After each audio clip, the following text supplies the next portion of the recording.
El fiscal general Joel Zelaya afirmó que el Consejo Nacional Electoral no está respondiendo a los intereses del país. Asimismo, menciona que hay una conspiración en contra de las elecciones generales y debido a esta razón, advierte que a los 3 consejeros les va a llegar una citación que deberán responder de manera inmediata. Le informo al pueblo hondureño que he ordenado a la Agencia Técnica de Investigación que entre de manera inmediata al CNE, que recolecte las pruebas que tiene que recolectar, que recolecte la documentación que tiene que estar en poder del Ministerio Público para investigar las denuncias de conspiración, las denuncias de extorsión, las denuncias que se han hecho entre sí los 3 consejeros que no están respondiendo a los intereses de este país. Desde el Consejo Hondureño de la Empresa Privada afirman que la democracia tiene un precio que pagan todos los hondureños a través de los impuestos, asegurando que las elecciones primarias y generales le costarán al país un poco más de 4.000 millones de lempiras. Porque no es posible que nos demos el lujo de votar un cronograma electoral en medio de las elecciones más caras o más costosas de la historia democrática de este país. Y es por eso que a través de este comunicado el sector privado está exigiendo elecciones transparentes, limpias y justas. El pueblo hondureño lo merece porque lo estamos pagando. Desde CONADE llaman a los miembros del CNE a pensar en el bien común y no en intereses propios. Yo creo que es importante hacerles recordar que aquí tienen que pensar en el bienestar común y no en el bienestar propio. En ese sentido, todas las fuerzas políticas tienen que llegar a una mesa de diálogo y conversar para que se haga lo que al país mejor le convenga. No negociaciones, porque al final del día no creo que sea la palabra correcta para utilizar, porque le he escuchado en muchos analistas o muchas personas, porque al final una negociación es buscar un beneficio propio. La doctrina social de la Iglesia señala que la participación ciudadana en la vida política es un derecho fundamental, asegurando que los procesos electorales deben garantizar que los ciudadanos puedan elegir libremente a sus representantes sin manipulaciones, fraude o corrupción. Desde Suyapa Medios y Notifides le invitamos a fomentar una cultura de paz. Con imágenes de André Calix, les informó Rosemary Rosales. Según las estadísticas, aproximadamente 5.8 millones de personas están habilitadas para votaciones, de las cuales un poco más de 3 millones son una población joven menor a 30 años. Sin embargo, el distanciamiento de los jóvenes con la política es cada vez más evidente. Muchos afirman ya no creer en las promesas ni en los partidos políticos y han dejado de ver el voto como un instrumento de cambio. Están viendo que los políticos acá no generan ninguna expectativa real. Aquí en Honduras no hablamos del mejor candidato o de los mejores candidatos, ahora se habla del menos peor. Llámese para presidencia, llámese para diputados, llámese para alcaldes. Y esa es la realidad. Por su parte, la clase política reconoce que es importante que los jóvenes se acerquen a las urnas a ejercer el sufragio. La juventud es una columna vertebral en todas las sociedades. Nosotros motivamos a la juventud a que se incorpore en este proceso electoral, a que sean parte de estos cambios que necesita el país. Decía Francisco Morazán que excitaba a la juventud a transformar las realidades de nuestro país, y ese es el llamado. Mientras tanto, los jóvenes dejan ver su descontento sobre los candidatos que se enfrentarán en las elecciones el próximo 30 de noviembre. En mi opinión, no hay ningún candidato que me parezca, o sea, siempre es lo mismo, ofrecen cuando quieren una posición o cuando quieren el poder, prometen un montón de cosas, ya cuando tienen el poder pues no lo dan. Mi opinión no iría a perder el tiempo. El Papa Francisco nos dejó la enseñanza de que los jóvenes no son el futuro del mundo, son el ahora de Dios. Por tanto, no deben esperar a tener experiencia para transformar la sociedad. Están llamados desde ya a ejercer sus deberes ciudadanos con el corazón lleno de fe, justicia y esperanza. Desde Suyapa Medios y Notifides le invitamos a fomentar una cultura de paz. Con imágenes de André Calix, les informó Rosemary Rosales. A pesar de estar en contrarreloj para la adjudicación del TREP y por tanto para las elecciones generales, los candidatos políticos siguen sin ponerse de acuerdo. La bancada del Partido Libre sostiene el discurso sobre un posible intento de fraude y exigen que el nuevo sistema TREP para las elecciones de noviembre sea similar al del 2021. Si las dos consejeras que representan ahí al bipartidismo, a las 10 familias exoneradas, a los 25 grupos económicos de este país, si ellas se apegan a la ley, a la transparencia y a no a esos procesos fraudulentos del 2013 y del 2017, nosotros estamos dispuestos a continuar. ¿Qué exigimos? Que se respete la ley, que haya transparencia, que no hayan más fraudes electorales. Desde la oposición afirman que no van a ceder ante los chantajes del oficialismo y señalan que el TREP es parte de la ley electoral y en ese sentido se tiene que cumplir. Quiere quitar el TREP, o sea, eso ya es cosa juzgada, la ley ya lo permite y hubo una votación y eso ya fue juzgado. Nosotros no vamos a ceder al chantaje de quitar la forma como se va a hacer el TREP, en la cual los 3 partidos políticos van a verificar las actas antes de que pueda ser transmitido con observadores internacionales. Expertos mencionan que aún hay tiempo para llegar a un consenso para adjudicar el sistema de transmisión de resultados preliminares, pero para ello debe haber disposición por parte de los diferentes partidos políticos. Una disposición política o un convencimiento político, todavía hay tiempo para determinar a quién se le va a adjudicar el TREP y que goce de la confianza tanto de los consejeros, el proceso, como del pueblo hondureño para que el fraude. Es importante mencionar que al menos 3 intentos anteriores de realizar la sesión para recibir las ofertas de empresas interesadas en el TREP fracasaron por falta de uno de los 3 consejeros, a pesar de que la ley manifiesta que este sistema debe adjudicarse al menos 4 meses antes de los comicios. Desde Suyapa Medios y Notifides le invitamos a fomentar una cultura de paz. Con imágenes de André Calix, les informó Rosemary Rosales. Estamos aquí a los pies de la imagen de la Virgen María, Nuestra Señora, Reina de la Paz. Estamos en unos días en un taller con sacerdotes y nos llegan preocupantes noticias de incertidumbre a nivel de nuestra querida Honduras. Elevamos nuestra oración y pedimos que sigamos todos orando de corazón por Honduras, a la vez que de manera muy respetuosa hacemos un cordial llamado a todos, por favor, a tratar de buscar las soluciones adecuadas a nuestras diferencias legítimas por la manera democrática, respetuosa y de diálogo.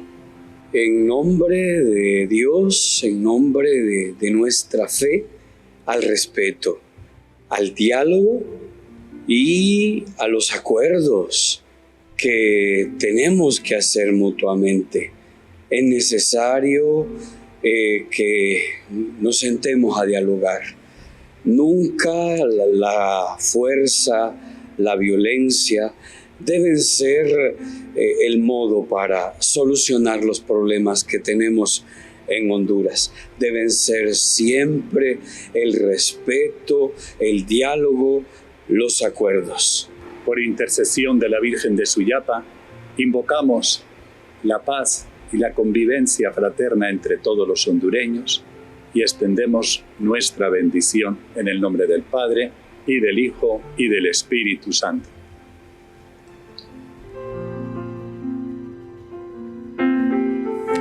Ayer, Nelson Márquez, diputado del Partido Nacional, fue capturado por agentes de la ATIC por suponerlo responsable, junto a 10 personas más, de los delitos de fraude de 3.000 millones de lempiras contra el Estado hondureño.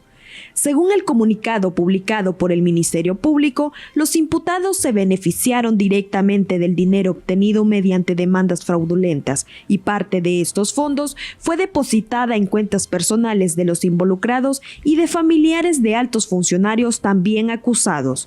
Hoy, Nelson Márquez fue puesto a disposición de la Corte Suprema de Justicia para las audiencias correspondientes.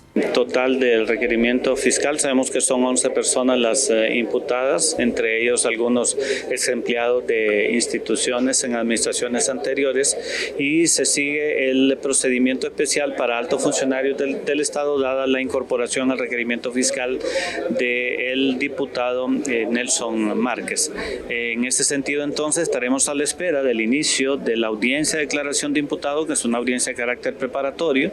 Debido a esto, miembros de la bancada nacionalista han afirmado que, según sus palabras, más allá de ser una persecución política, es una extorsión judicial.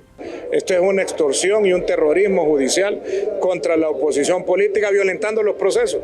La detención de nuestro compañero Nelson Márquez es ilegal.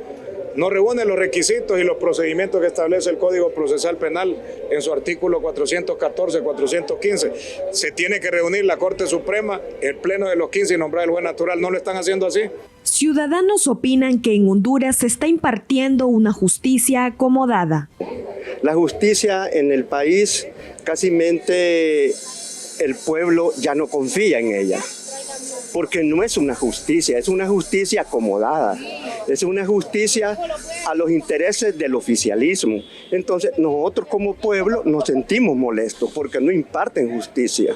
Según el padre Wilson Canizales, como cristianos estamos llamados a hacer la diferencia, no solo hablar, sino actuar con justicia pensando siempre en el bien común. Es tremendo, ¿no? Y luchar contra este gigante, por eso el Papa Francisco hablaba de la indiferencia, ¿no? La cultura de la indiferencia. Estoy bien yo, entonces no me importa el otro. Tiene que haber una conversión en el hombre desde lo más profundo para ver y para vivir verdaderamente en la justicia y que no se reduzca a un concepto más abstracto que un concepto de letras que aprendo en un libro, no. Es vivirla y ponerla en práctica. Asimismo, finalizó invitándonos a confiar en Dios y en medio de toda la incertidumbre que golpea al país, nos recordó la frase de nuestro Señor. Venid a mí ustedes que están cansados y agobiados, y descansad en mí, y encontraréis reposo, porque mi carga es ligera y mi yugo suave. Y aprended de mí que soy manso y humilde de corazón. Desde Suyapa Medios y Notifides le invitamos a fomentar una cultura de paz. Con imágenes de André Calix, les informó Rosemary Rosales. En el marco del Día Internacional contra la Trata de Personas, la Asociación para una Sociedad Más Justa alertó que en Honduras 9 de cada 10 denuncias de trata de personas queda en la impunidad. De acuerdo con los estudios revelados, los más vulnerables ante este flagelo son las niñas, niños y adolescentes. En este año se han rescatado un total de 47 nuevas víctimas. En este caso, pues la mayor parte han sido niñas o adolescentes, que vemos que es el grupo más vulnerable, que en este caso pues a ellos se les debe abordar de una manera integral, un enfoque de interseccionalidad, porque hay diversas condiciones de vulnerabilidad en ellos, por ejemplo la deserción escolar. Según la ASJ, en el primer semestre del año, 46 personas fueron identificadas como víctimas de trata, de las cuales 31 eran niñas. Ante esta situación, el director ejecutivo de COIPRODEN, Wilmer Vázquez, asegura que el gobierno debería darle una prioridad para darle fin a esta problemática. De la prioridad que deben de dar a esta problemática, a este delito, para que pueda ser atendido y que pueda contar con los recursos suficientes para la persecución del mismo hasta llegar a la judicialización y romper con esa impunidad que ha venido reinando a lo largo de décadas con relación a este delito. Hace un poco más de 3 años, Honduras evidenció lo que parece ser uno de los supuestos casos más sonados de trata de personas. Mientras disfrutaba de unas vacaciones junto a su mamá y su hermana, Angie Peña desapareció en Islas de la Bahía sin dejar rastro alguno. Ante esta situación, su padre, Walter Peña, afirma que tienen la esperanza de dar con su paradero. Realmente estamos devastados porque ya no sabíamos qué hacer, o sea, no hayamos qué tocar, o sea, nuestros recursos nos hemos finiquitado para poder dar para ver a nuestra hija, porque ni en eso nos han ayudado pues a darnos información. Llevamos con nuestros abogados, queremos que nos den el expediente, ni eso nos dan. Entonces realmente ya no sabemos qué hacer. Expertos afirman que ante los avances que ha tenido la tecnología es más fácil para los victimarios acceder a sus víctimas. Evidentemente eso facilita también las actuaciones de la criminalidad organizada, específicamente en la trata de personas. Los medios tecnológicos nos permiten ahora de que tratantes, a través del delito que conocemos en Honduras como pornografía infantil, sin embargo ya se está estableciendo un estándar internacional de abuso sexual de menores, puede ser que el cliente se encuentre en otro continente. La doctrina social de la Iglesia nos enseña que toda persona, especialmente los más vulnerables, debe ser protegida y nunca tratada como un objeto o mercancía. La trata convierte a las víctimas en cosas, negando su condición de hijos de Dios. Además, menciona que cuando las víctimas son niñas, el daño es aún más profundo, pues se vulnera su inocencia y su derecho al desarrollo integral. Desde Suyapa Medios y Notifides le invitamos a fomentar una cultura de paz.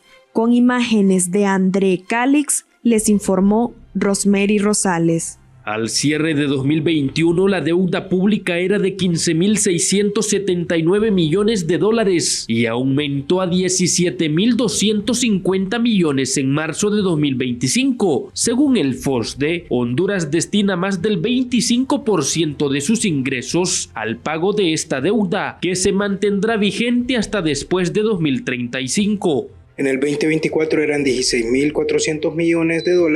Para el 2025, al mes de marzo, se registran 17.250 millones, lo que es superior al dato que le compartí del mismo mes del año pasado. Esto es sumamente relevante. ¿Por qué? Porque, repito, Honduras destina más recursos a pago de servicio de deuda que a salud y a educación. Y aún así, año con año la deuda aumenta. Expertos advierten que la ejecución del presupuesto sigue siendo baja y que el endeudamiento sin desembolsos concretos solo incrementa el gasto público. El hecho de tener deuda contratada y que no se desembolse genera costos financieros para el gobierno de Honduras. Actualmente el gobierno tiene cerca de $3.000 millones pendientes de desembolsar de proyectos que están en ejecución, y los niveles de ejecución a la fecha son sumamente bajos. Apenas se ha ejecutado el 9% del presupuesto previsto para el presente año. Economistas demandan mayor eficiencia en el gasto público, orientándolo a áreas prioritarias que realmente mejoren la calidad de vida de la población. Y por eso es importante también que se pueda aumentar la eficiencia del gasto en el sentido pues de que se asigne y se ejecute el presupuesto para esas líneas prioritarias que mejoran la vida pues de las personas y los servicios que el Estado brinda, y así mejorar también la economía del país. Entre 2021 y 2025, la deuda del gobierno central aumentó $1.572 millones y al sumar la del sector público no financiero, el incremento total fue de $3.272 millones durante la gestión de Xiomara Castro. Desde Suyapa Medios y Notifides le invitamos a fomentar una cultura de paz. Con imágenes de Cristian Herrera les informó Melvin Rápalo. A estas alturas de 2025, el panorama financiero del país vuelve a ser preocupante. La ejecución del presupuesto general apenas alcanza un 47%. Líneas clave como la inversión pública muestran cifras aún más bajas. La inversión social solo ejecuta el 39% y la productiva apenas llega al 22%. Pues de alguna forma preocupa porque la inversión productiva es importante para el desarrollo del país. Ahí hay actividades económicas que en realidad generan empleo, generan contribuciones económicas que son redituables para el país. No es un gasto social, por así decirlo. Lo alarmante, señalan expertos, es que esta ineficiencia se está normalizando. El presupuesto se concentra en sueldos, salarios y pago de deuda, dejando atrás necesidades urgentes. Lo que más se está ejecutando, como todos lo sabemos, es el gasto corriente. Y en el gasto corriente es donde están los sueldos y salarios, la compra de bienes y servicios, y también está el pago de intereses y comisiones de servicio de la deuda. Sectores esenciales como educación y salud están en rezago. Salud, por ejemplo, apenas ha ejecutado el 27.2%, pese a las carencias en los hospitales del país. A junio era el 27% en la partida de medicamento, con la vasta necesidad que hay de suplir de insumos y medicamentos los diferentes hospitales y centros de salud en el país. Este bajo rendimiento ya no sorprende, se ha vuelto parte de un patrón crónico. Se aprueba mucho, pero se ejecuta poco. La falta de planificación es constante.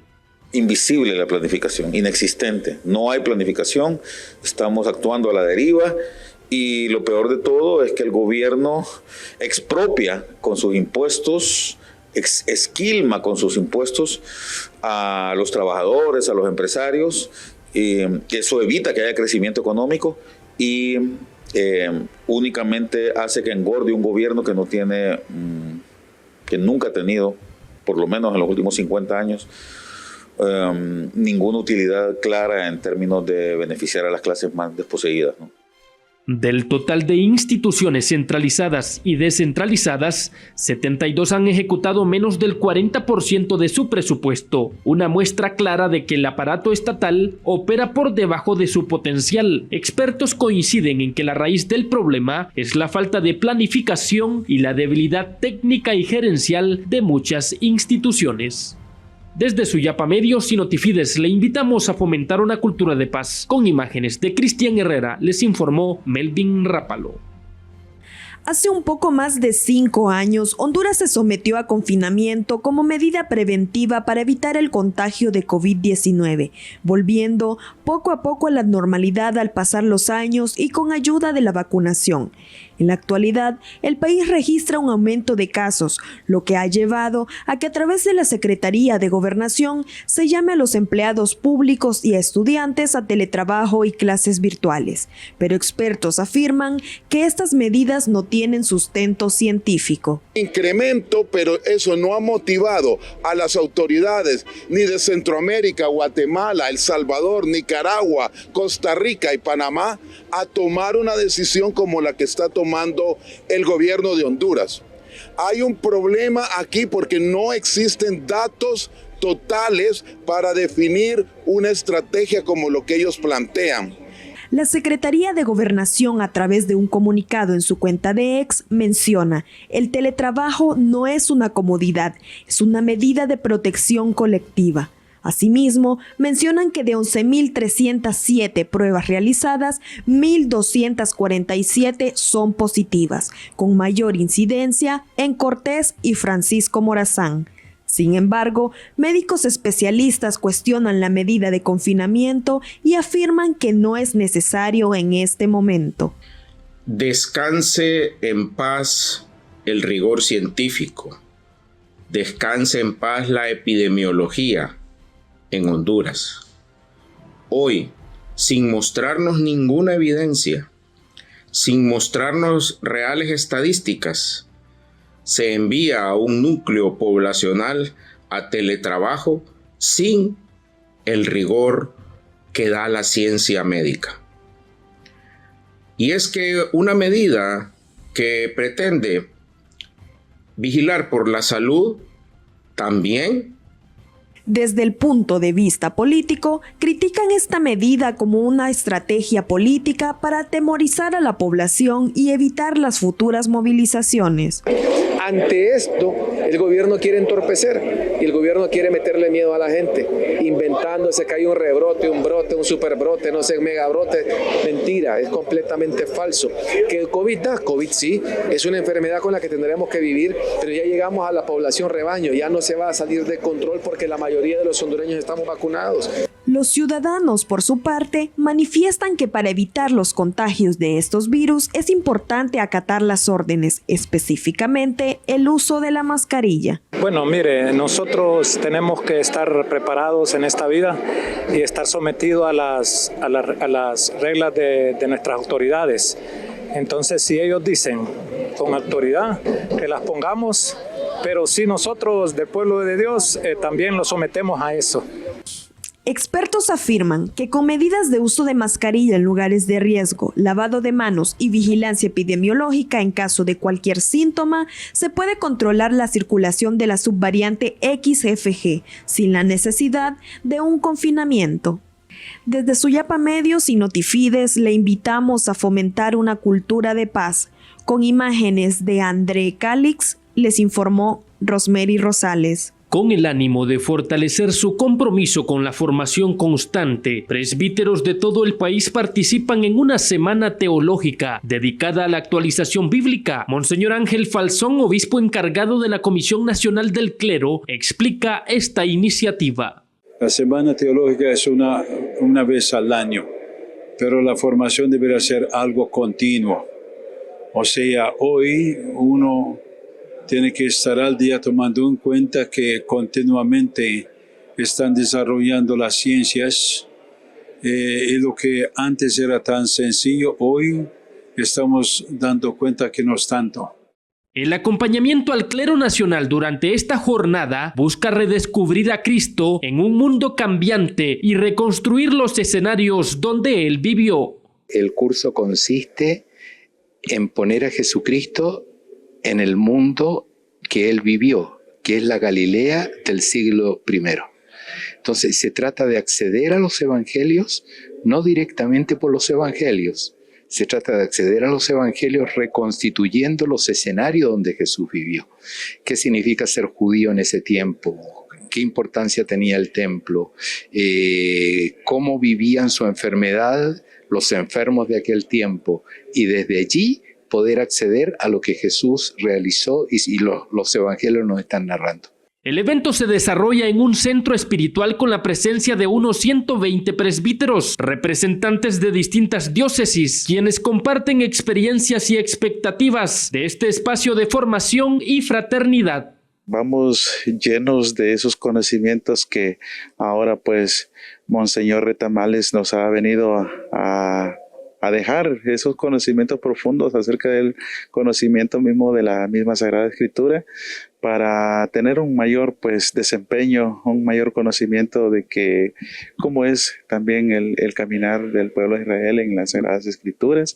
Y pues como diócesis vamos contentos, estamos contentos y hemos venido a participar de este encuentro para adquirir esos conocimientos bellos. Para nosotros es de motivo de mucha alegría, mucho gozo, sobre todo el compartir con los sacerdotes, con nuestros hermanos sacerdotes. Somos una familia que nos acompañamos a nuestro pastor, el pastor Monseñor José Vicente.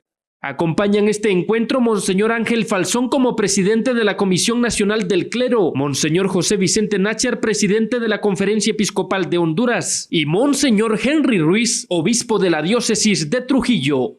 Desde Suyapa Medios y Notifides le invitamos a fomentar una cultura de paz. Con imágenes de Cristian Herrera les informó Melvin Rápalo.